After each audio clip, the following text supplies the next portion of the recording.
Hello everyone, कैसे हो आप। आपका अपने यूट्यूब चैनल पर स्वागत है।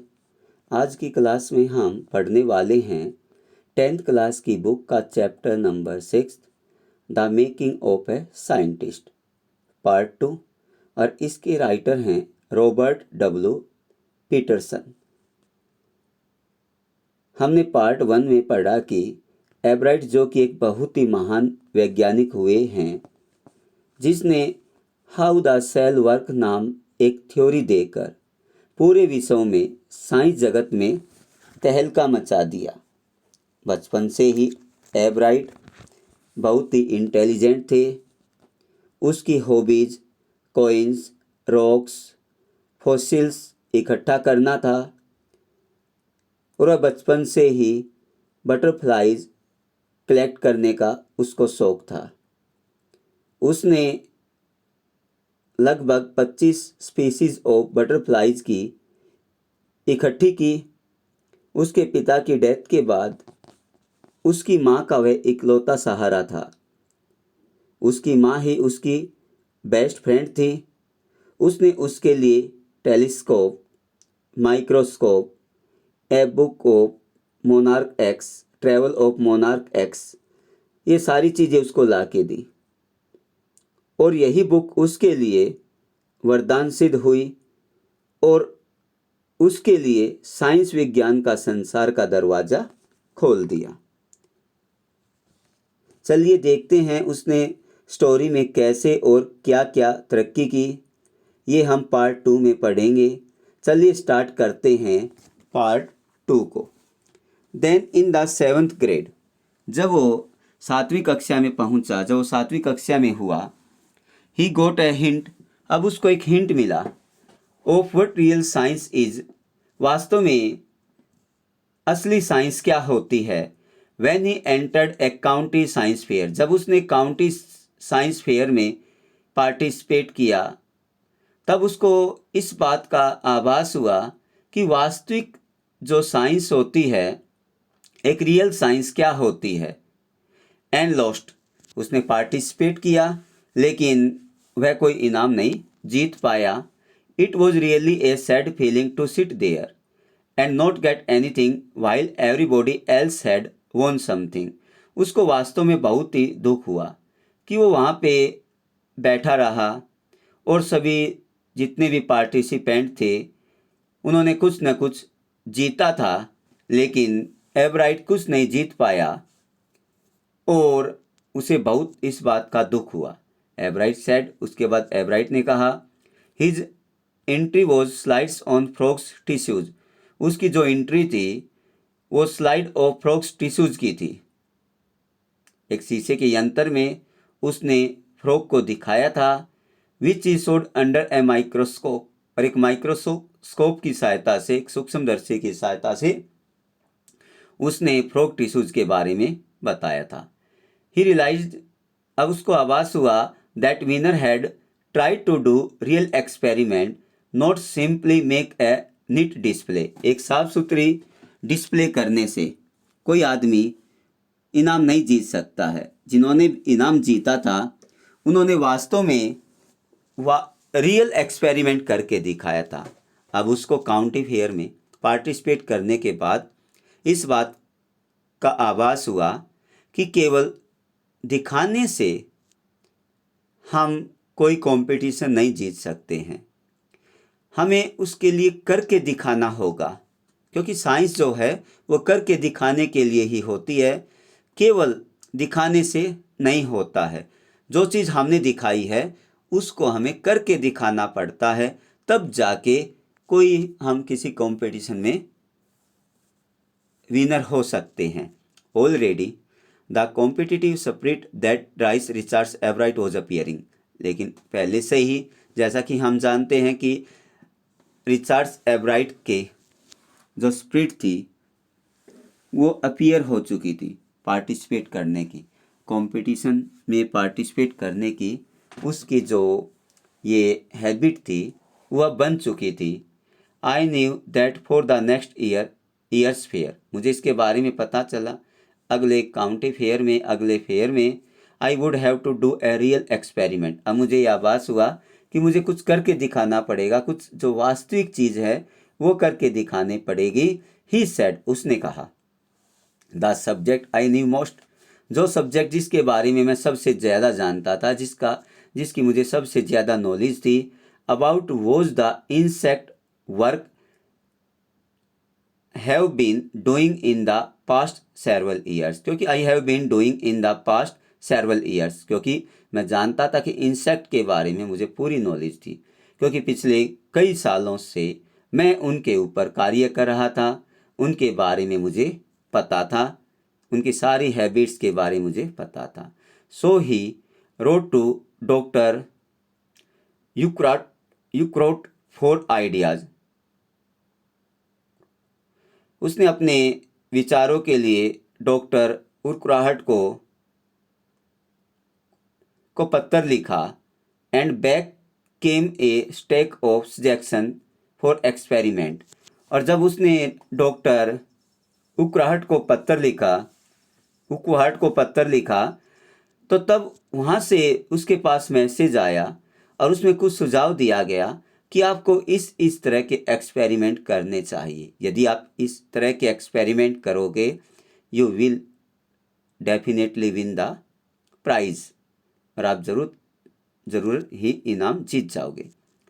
Those kept Ebright's busy all through high schools, और उसके बाद जो उसने एक्सपेरिमेंट दिए थे डॉक्टर उर्कुराहट ने, उसने उसको पूरे साल हाई स्कूल में बिजी रखा। And led to prize project in county and international science fair, और जितने भी काउंटी और इंटरनेशनल साइंस फेयर हुए, वो सभी जो उसके प्रोजेक्ट थे, वो प्रोजेक्ट वहाँ जीतने के लिए थे। मीन्स जितने भी प्रोजेक्ट उसको दिए गए जिस पर वो काम कर रहा था, वे सभी के सभी इतने अच्छे थे कि काउंटी और इंटरनेशनल साइंस फेयर में वो इनाम जीत सकता था। For his 10th grade project, जब वो 8th क्लास में शामिल हुआ, जब वो 8वीं कक्षा में पहुंचा, Ebright try to find the cause of a viral disease. अब उसने ये जानने का प्रयास किया कि ये वायरल डिजीज कैसे फैलती है, जो वायरल होता है वो कैसे फैलता है। That kills nearly all monarchs caterpillars every few years, जो कुछ सालों में ही बहुत से जो कैटरपिलर थे, मोनार्क कैटरपिलर थे, उनको मार देती थी। क्या रीजन था इसके पीछे, क्यों उनमें ये वायरल फैलता था? एब्राइट थॉट द डिजीज, अब एब्राइट ने उस डिजीज के बारे में सोचा। Might be carried by a battle, जो बीटल था, बीटल एक क्या होता है, एक लाइक ए इंसेक्ट होता है जो बीमारी फैलाता है, और वो बीमारी जो वायरल होती है, वो बीमारी मोनार्क कैटरपिलर के लिए बड़ी घातक होती है, जिससे उनकी मौत हो जाती है। अब उसको पता लगा कि इसके पीछे बीटल का हाथ होता है। He tried raising caterpillars in the presence of beetles, और जो बीटल्स की उपस्थिति में अब उसने प्रयास किया कि जो कैटरपिलर थे उनका लालन पोषण करने का उसने मन बनाया कि इन्हीं की उपस्थिति में मैं इनको कैटरपिलर्स को पाल के दिखाऊंगा, इनकी देखभाल करूंगा। I didn't get any real results, लेकिन मुझे कोई वास्तविक रिजल्ट परिणाम नहीं मिला। जो मैं परिणाम चाहता था वो रिजल्ट मुझे नहीं मिला। ही सैड, उसने कहा। बट आई वेंट अहेड, लेकिन मैं आगे बढ़ा। एंड शोड, और मैंने दिखाया। That I had tried the experiment, मैंने उस एक्सपेरिमेंट पर प्रयास किया। दिस टाइम आई वोन, और इस टाइम मैं जीत गया। द नेक्स्ट ईयर, अगले साल, his science fair project was testing the theory. अगले साल जो उसका जो प्रोजेक्ट था वो टेस्टिंग द थ्योरी, उस थ्योरी के ऊपर था। That viceroy butterflies copy monarchs, जो मोनार्क्स नाम की जो तितलियां हैं उनकी कॉपी करती हैं वाइसराय तितलियां, मतलब उन जैसा बनने का प्रयास करती हैं। उस थ्योरी में इसने ये दिखाने का प्रयास किया। The theory was that, theory ये थी that viceroy look like monarchs because monarchs don't taste good to birds. अब देखो, जो वाइसराय जो तितलियां होती हैं वो बहुत ही स्वादिष्ट होती हैं, और जो पक्षी होते हैं वो उनको बड़े प्यार से खाते हैं, इंजॉय करके खाते हैं। और जबकि जो मोनार्च होती हैं उनका जो टेस्ट होता है वो अच्छा नहीं होता है, इसलिए पक्षी उनको नहीं, बर्ड्स उनको नहीं खाते हैं। इसलिए उन्होंने क्या किया, जो वॉइस राइस थी, जो बटरफ्लाइज थी, अब उन्होंने अपनी लाइफ बचाने के लिए मोनार्च तितलियों की तरह अपने आप को में परिवर्तन कर दिया। मीन्स उन्होंने प्रयास किया कि पक्षियों को ये लगे कि वे भी मोनार्च तितलियां हैं, न कि वो viceroy. Viceroys on the other end, दूसरी तरफ, do taste good to birds, उनका स्वाद अच्छा होता था और पक्षी उनको खा जाते थे। So the more they look like monarch, इसलिए वे प्रयास करते थे कि वो ज़्यादा से ज़्यादा मोनार्च की तरह दिखाई दे, उन्हीं की वो कॉपी किया करते थे। The less likely they are to become a bird's dinner, वे नहीं चाहती थी कि वे पक्षियों का डिनर बने। अपनी लाइफ बचाने के लिए वो उनकी कॉपी करने लगी। Ebright's project was to see whether, Ebright's का जो प्रोजेक्ट था उसको ये दिखाना था, इन फैक्ट वास्तव में बर्ड्स वुड ईट मोनार्च, जो बर्ड्स होते हैं वो मोनार्च को खा जाते हैं। He found that a starling would not eat ordinary bird food, उसने दिखाया, उसने पाया कि एक जो साधारण पक्षी होता है वो इनको नहीं खाता है। It would eat all the monarch it could get, वो क्या करता है कि जितनी भी उनको मोनार्च तितलियां मिलती हैं वो उनको खा जाता है। एवराइट सेड, एवराइट ने बताया, लेटर, उसके बाद, that voice that research by other people, और दूसरे लोगों ने भी ये रिसर्च किया और ये दिखाया that viceroy probably do copy the monarchs, उन्होंने भी ये सिद्ध किया, हाँ भाई ये बात एवराइट की ठीक है कि जो वॉइसरॉय जो तितलियां हैं वो मोनार्क्स की कॉपी करती हैं अपनी लाइफ बचाने के लिए, ताकि वो पक्षियों का डिनर न बन सके। This project was placed first in geology, और जियोलॉजी में इसके इस प्रोजेक्ट ने पहला स्थान जीता। Division and third and overall in the county science fair, और ओवरऑल काउंटी साइंस फेयर में तीसरा स्थान प्राप्त किया। In the second year in high school के सेकेंड ईयर में रिचर्ड एवराइट बिगेन द रिसर्च, अब उसने फिर खोज की, रिसर्च करना शुरू किया, that led to his discovery of an unknown insect hormones, अब उसने ये डिस्कवरी की, अपनी इस थ्योरी की डिस्कवरी की कि अननोन इंसेक्ट हार्मोन्स, जो इंसेक्ट होते हैं वो हार्मोन प्रोड्यूस करते हैं इनडायरेक्टली रूप से। It also led to his new theory, अब यही उसकी जो ये उसकी डिस्कवरी थी वही उसको new theory of life of cells, जो कोशिकाएं होती हैं उनके जीवन शैली की थ्योरी के बारे में आगे चल के इसने बताया। द क्वेश्चन, जो question he try to answer वो सिंपल, जो क्वेश्चन वो जानना चाहता था, जिसने प्रयास किया, आंसर वो सिंपल, उसका आंसर बिल्कुल सिंपल था। What is the purpose of 12 tiny gold spots on A monarch pupa, जो मोनार्क तितलियां होती हैं उनके जो गोल्ड स्पॉट होते हैं, जो सुनहरे रंग के जो धब्बे होते हैं उनकी पंखों के ऊपर, वो क्या प्रोड्यूस करते हैं, उनका क्या यूज होता है। जो मोनार्क जो तितलियां होती हैं उनके जो गोल्डन रंग के जो स्पॉट होते, धब्बे होते हैं पंखों के ऊपर, उनका क्या फंक्शन होता है, वो क्या कार्य करता है। Everyone assumed the spots were just ornamentals, प्रत्येक की यही धारणा थी कि जो स्पॉट्स होते हैं, ये जो धब्बे होते हैं उनके पंखों के ऊपर, वो तो बस उनकी सजावट का काम करते हैं, ऐसा लोगों का मानना था। एवराइट सेड, लेकिन एवराइट ने कहा, but doctor Urquhart didn't believe it, लेकिन डॉक्टर ने उस पर विश्वास नहीं किया। टू फाइंड द आंसर, अपना उस आंसर का जवाब जानने के लिए, Ebright and another excellent science student, एक और प्रतिभाशाली बहुत ही इंटेलिजेंट साइंस का विद्यार्थी first had to build a device, पहले उन्होंने एक ऐसी यंत्र बनाया, एक ऐसा यंत्र बनाया that showed that the sports were producing A hormone necessary for the butterflies for full development.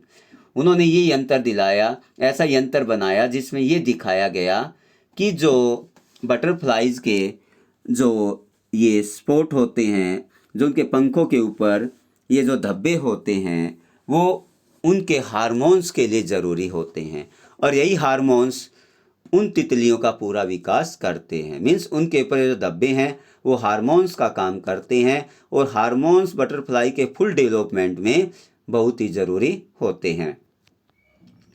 This project वोन एब्राइट first place in the county fair, और इस प्रोजेक्ट ने एब्राइट के लिए पहला स्थान दिलाया, काउंटी फेयर में उसने पहला स्थान जीता। Fair and entry into the international science and engineering fair, और उसकी सीधी एंट्री हो गई international science and engineering fair में, उसको एंट्री मिल गई, उसको पार्टिसिपेट करने का अवसर मिल गया। देयर ही वोन थर्ड प्लेस फॉर जूलॉजी, और वहाँ पर उसको international science and engineering fair में उसने तीसरा स्थान जीता जूलॉजी में। He also got a chance to work during the summer at the entomology laboratory of Walter Reed Army Institute of Research, और उसके बाद उसको ये अवसर भी मिला कि गर्मियों की छुट्टियों के दौरान Walter read Army Institute of research में उसको वहाँ की जो प्रयोगशाला थी, लेबोरेटरी थी, वहाँ पर उसको काम करने का भी, एक्सपेरिमेंट करने का भी अवसर मिला। As a high school junior में Richards Ebright continued his advanced experiment, बार बार अपने उसने एक्सपेरिमेंट वो करता रहा ऑन द मोनार्क पूपा के ऊपर बार बार उसने एक्सपेरिमेंट किया। दैट ईयर, उस साल, his product won first place in the international science fair. अब की बार उसके इस प्रोजेक्ट ने इंटरनेशनल साइंस फेयर में उस प्रोजेक्ट में पहला स्थान जीता। लास्ट ईयर उसको थर्ड प्लेस मिला था, अब की बार उसने पहला स्थान जीता। And gave him another chance to work in army laboratory during the summer, और गर्मियों के दौरान एक बार फिर उसको उस आर्मी लेबोरेटरी में काम करने का अवसर मिला, वहाँ पे एक्सपेरिमेंट करने का अवसर मिला। इन हिज सीनियर ईयर, अपने सीनियर ईयर में, he went a step further, वो थोड़ा सा और आगे बढ़ा। He grew cells from a monarchs wings a culture, अब उसने बताया कि जो मोनार्क्स की जो ये पंख होते हैं, विंग्स होते हैं, इन एक कल्चर एंड ये शोड, उन्होंने ये दिखाया that the cells would divide and develop into the normal butterfly wing scales only if they were fed the hormones from the gold spot. अब उसने ये बताया कि जो इन तितलियों के ऊपर जो गोल्डन कलर के जो स्पॉट होते हैं, उन पंखों के ऊपर जो सुनहरे रंग के जो धब्बे होते हैं, उन्हीं धब्बों की सहायता से ये जो बटरफ्लाइज हैं वो अपना पूर्ण विकास कर सकती हैं। उनका जो विकास है, उनकी जो डेवलपमेंट है, वो पूर्ण रूप से इन गोल्ड स्पॉट के ऊपर निर्भर करती है, क्योंकि हार्मोन्स पैदा करते हैं, और जो हार्मोन्स होते हैं वो विकास के लिए, डेवलपमेंट के लिए बहुत ज़्यादा ज़रूरी होते हैं। That project won first place for the geology at the international fair, जो उसने अब प्रोजेक्ट दिखाया था, उस प्रोजेक्ट ने फिर जियोलॉजी में इंटरनेशनल फेयर में पहला स्थान जीता। ही spent the summer after graduation के बाद उसने doing further work at the army laboratory, अपनी पूरी जो गर्मियों की छुट्टियां थी वो उसने पूरी गर्मी उसने बिता दी। After graduation doing further work, graduation करते ही उसने पूरा काम एट द आर्मी लेबोरेटरी में उसने पूरा काम किया। At the laboratory of the USA department of agriculture, USA department में वो जो एग्रीकल्चर में जो लेबोरेटरी थी, वहाँ पे आर्मी लेबोरेटरी में उसको अवसर मिला, वहीं पर उसने उसके बाद अपना एक्सपेरिमेंट किया। द फॉलोइंग समर, अगली गर्मियों में, after his freshman year at Harvard University, जब वो हार्वर्ड यूनिवर्सिटी में बिल्कुल फ्रेश था, Ebright went back to the laboratory, Ebright फिर उसी लेबोरेटरी में गया of the department of agriculture, उस एग्रीकल्चर के डिपार्टमेंट में, and did more work on the hormone from the gold spot, और जो सुनहरे रंग के जो धब्बे होते थे वो हार्मोन्स जो पैदा करते थे उनके ऊपर उसने और ज़्यादा वहाँ पे कार्य किया। Using the laboratory sophisticated instrument, वहाँ पे जो इंस्ट्रूमेंट थे उनका प्रयोग करते हुए he was able to identify, अब वहाँ पर वो सफल हो गया इस बात की पहचान करने में, द हार्मोन्स केमिकल स्ट्रक्चर्स, कि ये जो हार्मोन्स है वो केमिकल स्ट्रक्चर प्रोड्यूस करते हैं। A year and half later, एक 1.5 साल के बाद, डूरिंग ही जूनियर ईयर के दौरान, 1.5 साल के बाद, एवराइट गोट द आइडिया, उसको ये आइडिया मिला फॉर हिज न्यू थ्योरी, अब उसको एक नई थ्योरी का आइडिया मिला अबाउट सेल वर्क, कि ये जो कोशिकाएं होती हैं वो कैसे कार्य करती हैं, इस थ्योरी का उसको अब ज्ञान हुआ। इट केम वाहिल, ये उस समय I while he was looking at X-ray photos, जब एक्सरे में फोटो देख रहा था, of the chemical structure of a hormone, जब केमिकल स्ट्रक्चर ऑफ हार्मोन का जब वो एक्सरे में फोटोज देख रहा था तब उसके मन में एक और आइडियाज आया, एक नई थ्योरी आई about cell life. When he saw those photos, जब उसने उन फोटोज को देखा, एवराइट डिडंट साउथ, वो चिल्लाए नहीं यूरेका और even I have got it, आखिर जो चाहता था उसने वो प्राप्त कर लिया, जिस चीज़ को का वो एक्सपेरिमेंट करना चाहता था, जिस स्टेज पर पहुंचना चाहता था, अंत में उसने वो हासिल कर लिया। बट ही बिलीव्ड, अब उसने विश्वास किया, that along with is finding about insect hormones, अब उसने इंसेक्ट के जो हार्मोन्स थे उसके बारे में बहुत कुछ पता लगाया। The photo gave him the answer, अब फोटो ने उसको आंसर दे दिया to one of the biology puzzles, जो एक बायोलॉजी की एक उलझन भरी कोई पहेली थी जो अभी भी अनसुलझी हुई थी, जिसको सुलझाया नहीं गया था, अब उस फोटोज ने उसको सुलझा दिया। How the cell can read the blueprints of its DNA, कैसे जो सेल होती हैं उनको हम पढ़ सकते हैं, ये क्या, the blueprint of its DNA, DNA का ब्लूप्रिंट्स को ये पढ़ सकते हैं। डीएनए क्या होता है, डीएनए इज द सब्सटेंस, एक सार होता है, in the nucleus of the cell that control heredity, ये हेरिडिटी को कंट्रोल करती है, हेरिडिटी के बारे में बताता है डीएनए, ये उसकी प्रमुख उपलब्धि थी। It determines the form and function of the cell, और इसी डीएनए ने ये उसको दृढ़ निश्चय उसका एक्सपेरिमेंट सिद्ध कर दिया कि इनका form of the function of the cell, किन कोशिकाओं का फंक्शन क्या होता है, ये कोशिकाएं क्या कार्य करती हैं। दस DNA is the blueprint for life, इस तरह जो डीएनए होता है वो हमारी लाइफ का ब्लूप्रिंट होता है। Ebright and his college roommate, Ebright और जो उसके कॉलेज के सहपाठी थे, James R Wong worked all that night, पूरी रात उन्होंने कार्य किया, ड्राइंग पिक्चर बनाते रहे, and constructing plastic model of molecules, और बार बार वो प्लास्टिक के मॉडल मोलिकुलस के ऊपर बनाते रहे, टू सो, ये दिखाने के लिए, हाउ इट कुड हैपन, ये कैसे घटित हुआ, टू गैदर, इकट्ठे, दे लेटर रोट द पेपर, उसके बाद उन्होंने अपनी थ्योरी लिखी, एक पेपर के ऊपर अपनी उस थ्योरी को एक्सप्लेन किया। Surprising no one who knew him, हैरानीपूर्वक उसे कोई नहीं जानता था। Richard Ebright graduated from Harvard University से उसने ग्रेजुएट प्राप्त की, विद हाईएस्ट ऑनर्स, एक बड़े ऑनर्स के साथ, सम्मान के साथ, second is class of 1510 student की क्लास थी और उसमें उसने सेकंड प्लेस प्राप्त किया। Ebright went on to become a graduate student, उसके बाद वो ग्रेजुएट स्टूडेंट बनने के लिए चला गया research at the Harvard medical school में, अब उसने ग्रेजुएट स्टूडेंट बनने के लिए वहाँ वो खोजकर्ता बन गया। देर वहाँ पे he began doing experiment to test इस थ्योरी, और वहाँ पे उसने अपना एक्सपेरिमेंट किया, इस थ्योरी को टेस्ट करने के लिए उसने एक्सपेरिमेंट किया। If the theory proves correct, यदि ये थ्योरी उसकी सिद्ध हो गई, अगर ये सच्ची सिद्ध हुई ये theory, it will be a big step toward understanding the process of life, जो प्रोसेस ऑफ लाइफ है ज़िंदगी का, उसके प्रति एक ये बहुत बड़ा कदम सिद्ध होगी। It might also lead the new ideas, और ये एक नए आइडियाज़ को पढ़ने में सफल हो जाएगी। For preventing some type of cancer, जिससे कैंसर से बचा जा सकता है, कैंसर को रोका जा सकता है, एंड अदर डिजीज और दूसरी बीमारियों को रोका जा सकता है।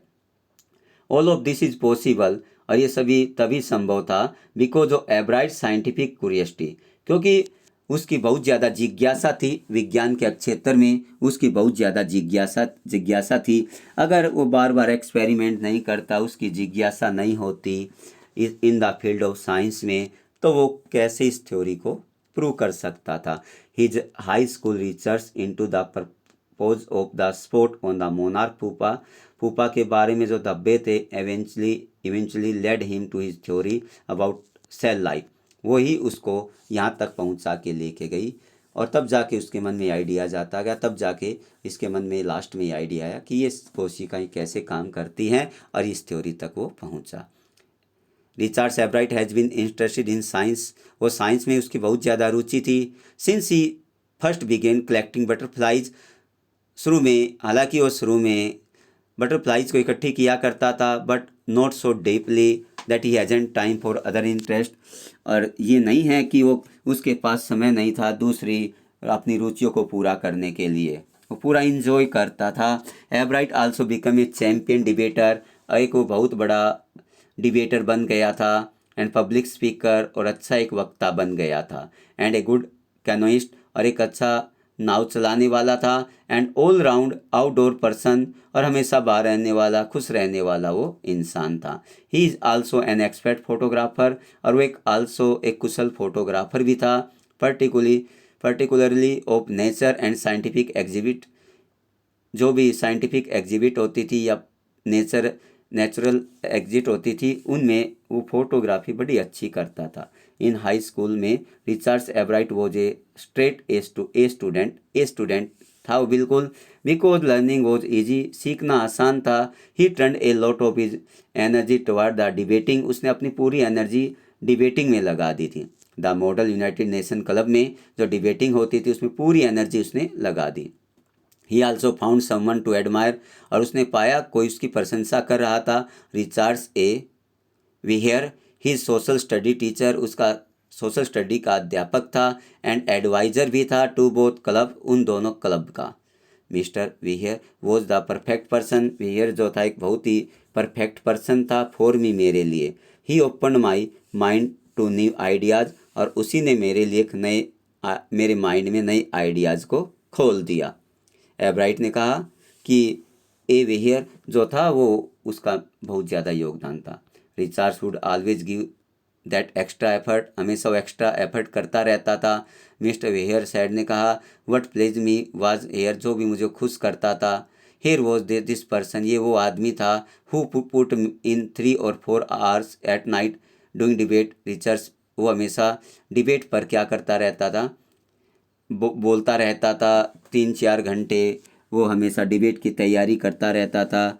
Beside doing all research without butterflies and his other interest, और वो उसके बाद उसने अपनी बटरफ्लाइज के ऊपर भी और उसकी जो दूसरी रुचियाँ थी उस पर भी वो साथ साथ ध्यान दिया करता था।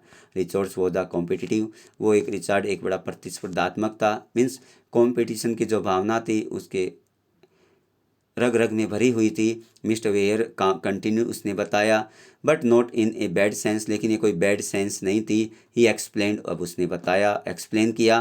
Richards wasn't interested in winning for winnings, उसकी ये इच्छा नहीं थी, को जीतना चाहता था, पुरस्कार जीतने के लिए काउंटी फेयर में पार्टिसिपेट नहीं करना चाहता था। Winning to get a prize, उसकी यही इच्छा नहीं थी कि मात्र इनाम जीतना, रैदर ही वॉज विनिंग, वो जीतना चाहता था बिकॉज को he wanted to do the best job he could, वो बेस्ट से बेस्ट जॉब करना चाहता था जो वो कर सकता था। फॉर द राइट रीजन्स, अच्छा रीज़न यही था, he wants to be the best, वो मतलब अच्छे से अच्छा करना चाहता था। And that is one of the ingredients in the making of a scientist, और यही एक सबसे बड़ा उपकरण होता है एक वैज्ञानिक के लिए। क्यूरियोसिटी सबसे ज़्यादा ज़रूरी होती है। और क्या अच्छा होता है एक अच्छे वैज्ञानिक बनने के लिए, एक क्यूरियोसिटी, एक पंचुअलिटी, वो उसके अंदर था, और लगन, इंटेलिजेंट था और हमेशा लगनशील रहता था। Start with A first rate mind, हमेशा अच्छे दिमाग से शुरुआत कीजिए। ऐड क्यूरियसिटी, और उसमें आप अपनी क्यूरियसिटी को, जिज्ञासा को डाल दीजिए। एंड मिक्स इन विल, और उसके अंदर अपनी जो स्ट्रॉन्ग विल होती है, जो अपनी स्ट्रॉन्ग पावर होती है, उसको मिक्स कर दीजिए to win for the right reasons. और जो आप जीतना चाहते हो उसके लिए अच्छा रीजन होना चाहिए। एवराइट हैज़ दीज क्वालिटीज़, और एवराइट में ये सारी क्वालिटीज़ थी। शार्प माइंड था, क्यूरियसिटी थी और विल पावर थी। From the time the book, उस समय जो बुक उसकी माँ ने उसको जो दी थी, the travels of monarch x open the world of science, उसी बुक ने उसके लिए साइंस का दरवाज़ा, संसार के साइंस का दरवाज़ा खोल दिया। Richard Ebright has never lost his scientific curiosity, और रिचर्ड एवराइट ने कभी भी अपनी जो वैज्ञानिक क्यूरियसिटी थी, विज्ञान के प्रति जो उसका जोश था, जो पैशन था, उसको कभी नहीं कम होने दिया। Dear students, hoping that you got this chapter in a better way. उम्मीद करते हैं प्यारे बच्चों आज की वीडियो आपको पसंद आई होगी। Have a nice day. Thank you very much.